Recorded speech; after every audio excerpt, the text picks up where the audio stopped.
સાબરકાંઠા જિલ્લાના 700થી વધુ આરોગ્ય કર્મચારીઓની પડતર માંગ ન સંતોષાતા 17 માર્ચથી અચોક્કસ મુદ્દતની હડતાલ પર છે।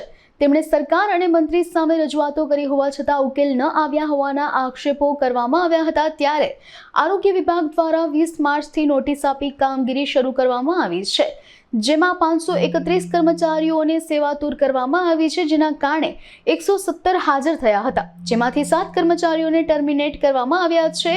આ ઉપરાંત ચાર્જશીટ દાખલ કરી આરોગ્ય વિભાગ દ્વારા કાર્યવાહી કરવામાં આવશે તેવું જાણવા મળ્યું હતું। સાબરકાંઠા જિલ્લામાં આરોગ્ય શાખાના વિવિધ કેડરના કર્મચારીઓ પોતાની માંગણીઓ માટે હડતાલ પર ગયા છે।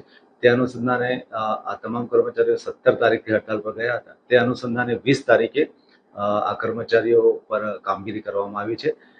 એ કામગીરીમાં 531 જેટલા કર્મચારી 20 તારીખ સુધી હડતાલ પર હતા, એ તમામને સેવાતૂટ કરવામાં આવી છે। આ ઉપરાંત તમામ કર્મચારીઓને નોટિસ પણ બજાવણી કરવામાં આવી છે। આ કાર્યવાહી કરતા બીજા દિવસે 117 જેટલા ફિક્સ પગારના કર્મચારીઓ હાજર થયા હતા અને 7 એવા કર્મચારી કે જેમની હિન્દી મુક્તિ કે CCC એક્ઝામ કે ડિપાર્ટમેન્ટલ એક્ઝામ બાકી હોય એવા 7 કર્મચારીને ટર્મિનેટ પણ કરવામાં આવ્યા છે। આજરોજની જો માહિતી જોઈએ તો આજે કુલ 457 કર્મચારીઓ હડતાલ પર છે। હાલ તો જે સરકારની જે માર્ગદર્શિકા અને સરકારના સેવા અને શિસ્તના નિયમો પ્રમાણે જે કાર્યવાહી કરવાની થતી હોય એ કાર્યવાહી કરવાની ચાલુ છે। જે કર્મચારીઓને અમે 24 કલાકનો નોટિસનો સમયગાળો આપ્યો હતો કે એમાં તમારે ખુલાસો આપવો, એ કર્મચારીઓ વિરુદ્ધ હાલ ચાર્જશીટ પણ અમે દાખલ કરવાના છીએ અને તપાસ કરવામાં આવશે।